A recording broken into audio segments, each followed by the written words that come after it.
Grammar ক্লাসের ধারাবাহিকতায় আমরা গত ক্লাসে দেখেছিলাম Letters and কোনটা alphabets. লেটার্স এর পরে ভাওয়েল কনসোনেন্ট। বাট এই ক্লাসে ভাওয়েল কনসোনেন্ট দিয়ে আমরা শিখব আপনার ওয়ার্ড ফরমেশন এবং ওয়ার্ডকে আবার সিলেবলে ভাগ করা। সো আজকে ক্লাসটা হচ্ছে গ্রামারের ক্লাস নাম্বার 5। সো এখান থেকে আপনারা শিখবেন কি, সেটা হচ্ছে word and syllable making. So চলুন শুরু করা যাক। First of all, welcome to Manchester English academy. আজকে আপনাদের সাথে আমি আছি কৃষ্ণ কুমার শর্মা, এবং আপনাদের সাথে আজকে আমরা শুরু করব কি নিয়ে? Reconstructing language, word and syllable. Reconstructing মানে হচ্ছে বিনির্মাণ, হ্যাঁ, কোনো কিছু নতুন করে তৈরি করা। সো ভাষার বিনির্মাণ, ওয়ার্ড এবং সিলেবলে। সো চিন্তা করেন যে ভাষার বিনির্মাণে ওয়ার্ড এবং সিলেবলের ভূমিকা অনেক বেশি। তাহলে the building blocks of language, এটাকে আসলে ইংরেজিতে বিল্ডিং ব্লকস বলে। হ্যাঁ, বিল্ডিং ব্লকস মানে বিল্ডিং এর যে ইটগুলো, ল্যাঙ্গুয়েজেরও কিন্তু ইট হচ্ছে এই ওয়ার্ডস গুলো। সো ওয়ার্ডস এর ডেফিনেশন থেকে আমরা কি পাই, চলুন একটু দেখি। A word is a fundamental unit of language. মৌলিক একক মানে একটা ভাষার মৌলিক একক হচ্ছে একটা word. It's a combination of letters that carries meaning. এটা হচ্ছে কম্বিনেশন অফ লেটারের কম্বিনেশন, যেটা আসলে আপনার মিনিং, অর্থকে বহন করে। In English, we have a vast vocabulary and words help us to express our thoughts, feelings and ideas. ইংরেজিতে বিস্তৃত পরিমাণ শব্দভাণ্ডার রয়েছে যা আমাদের চিন্তা ভাবনা, ফিলিংস এবং আইডিয়াস প্রকাশ করতে সাহায্য করে। তাহলে দেখেন, ওয়ার্ডসটা কিন্তু ইংরেজিতে এটাকে আর একটা ভোকাবুলারির নাম আছে লেক্সিক্যাল রিসোর্স। সো এটাও কিন্তু একটা ম্যাটার। খুবই মজার বিষয় আসলে। ছোট জিনিস এখন আপনারা বলতে পারেন যে কেন এগুলো আপনি আমাদেরকে বলছেন, এগুলো তো আমরা সব জানি। বাট যারা একটু জানেন না, কিংবা যারা জানেনও কিন্তু ছোটবেলায় অনেক কিছু ভুলে গেছেন, so please make sure you watch this video. It will definitely gonna help you in your learning English and it definitely clear so many doubts of you. So দেখেন, এখানে আমরা ওয়ার্ডস হিসেবে যদি আমরা চিন্তা করি, যে এখানে কয়েকটা ছবিতে দেখতে পাচ্ছেন এপ। এপ মানে হচ্ছে একটা ছোট্ট বানরের মতো। ব্যাগ, তিনটা অক্ষর একসাথে। ডগ, হ্যাঁ।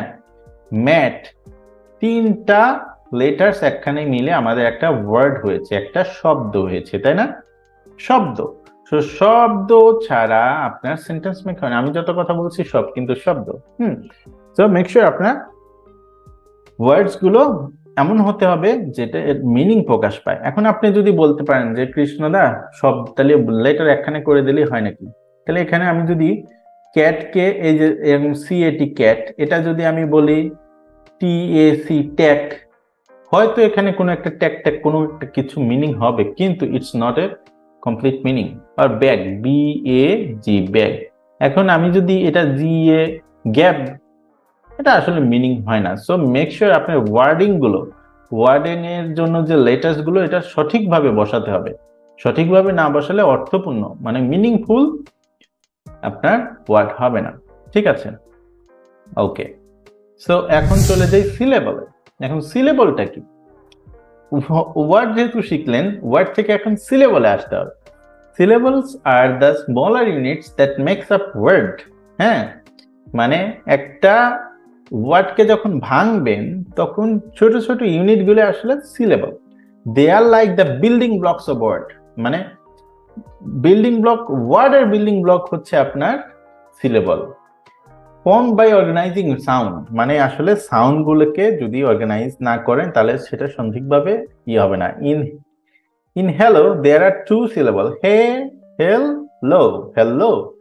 Syllable helps us pronounce the word and gives rhythm to our speech. এখন দেখেন, সিলেবল যদি না থাকে আপনি সঠিক প্রনাউন্সিয়েশন করতে পারবেন না এবং আপনার কথাবার্তা উল্টাপাল্টা হবে।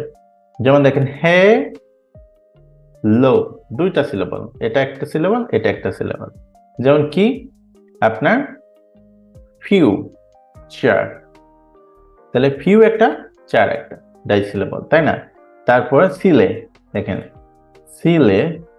সিলেবল, তাহলে সিলেবল এটাও কিন্তু আপনার সিলেবল। তো সিলেবলটা আমাদের ডাই সিলেবল। আচ্ছা, দেখুন সিলেবলে এখানে আমাদের প্রধানত কয়েক ধরনের সিলেবল হয়ে থাকে, সেটা হচ্ছে মনোসিলেবল, ডাইসিলেবল, ট্রাইসিলেবল আর পলিসিলেবল। হ্যাঁ, এখন সিলেবলের মধ্যে মনোসিলেবলিক ওয়ার্ড যেটা থাকে, ওয়ার্ডস এর মধ্যে দেখেন ক্যাট, ডগ, সান, রেড, বুক। এটা জাস্ট আমার একটা, আমরা যদি এরকম করে দেখি ওয়ান সাউন্ড, ঠিক আছে, দেখেন ক্যাট ক্যাট, ঠিক আছে, একটাই সাউন্ড, একটা সাউন্ডের শেষ, এটা মনোসিলেবল।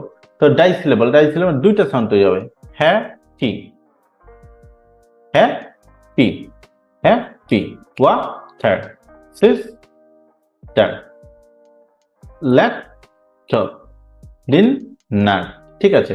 এখন দেখেন এখানে দুইটা করে সাউন্ড হচ্ছে, happy, water, sister, laptop, dinner. হ্যাঁ, তারপরে সিলেবল ট্রাইসিলেবলিক ওয়ার্ডস এর মধ্যে তিনটা সিলেবলস থাকে, যেমন চকোলেট, এলিফ্যান্ট, আমরা বলি চকলেট কিন্তু আসলে চকলেট, ঠিক আছে, এলিফ্যান্ট, আমব্রেলা, বিউটিফুল, টেলিফোন, সুন্দর। তো ট্রাইসিলেবলের পরে দেখেন পলিসিলেবল, যেখানে অনেকগুলো তিনের অধিক সিলেবল থাকে, সেটাই পলিসিলেবল, যেমন রেফ্রিজারেটর, তারপরে সেলিব্রেশন, আনবিলিভেবল, কমিউনিকেশন, ডিসপ্রপোর্শনেট, তারপর ইয়েস্টারডে, আমব্রেলা, আমব্রেলা, মনে হয় এটা ট্রাইসিলেবল ছিল। সো মানে তিনের অধিক যেগুলো সেইগুলো হচ্ছে আপনার পলিসিলেবল। সো অবশ্যই এগুলো আপনারা মাথায় রাখবেন যে তিনের অধিক যেন হয়, এবং এগুলোর কিন্তু ওয়ার্ড স্ট্রেস আছে, যেটা আমরা পরে আলোচনা করব। প্রত্যেকটি সিলেবল যদি সঠিক করে উচ্চারণ করতে পারেন, আপনার সঠিক উচ্চারণ হবে এবং আপনি এটা কাজে লাগবে। তো thank you very much syllable সম্পর্কে ধারণা নেওয়ার জন্য। সিলেবল যদি আপনি সঠিকভাবে ইউজ না করেন, আপনার বানানো ঠিক হবে না, আপনার উচ্চারণের সমস্যা হবে, সবকিছু মিলে ঝামেলা। তো ঝামেলায় না গিয়ে আপনি ভিডিওস গুলো দেখুন এবং ইন ডিটেলস আমাদের সাথে জিজ্ঞাসা করুন। আমাদের বিভিন্ন কোর্স রয়েছে, আপনারা সেই কোর্স সম্পর্কে জানতে হলে আমাদের স্ক্রিনে দেওয়া নম্বরে ফোন করুন। আইএলটিএস সহ স্পোকেনের এবং পার্সোনাল ভাইবার যে কোনো কোর্স নিয়ে আপনি আমাদের সাথে কথা বলতে পারেন। So thank you for your spontaneous participation. This is Krishna Kumar Sharma from Manchester English Academy. Would like to thank you for watching our videos. So next class দেখা হচ্ছে. Till then, take care and keep learning English with Manchester English Academy. Cheers.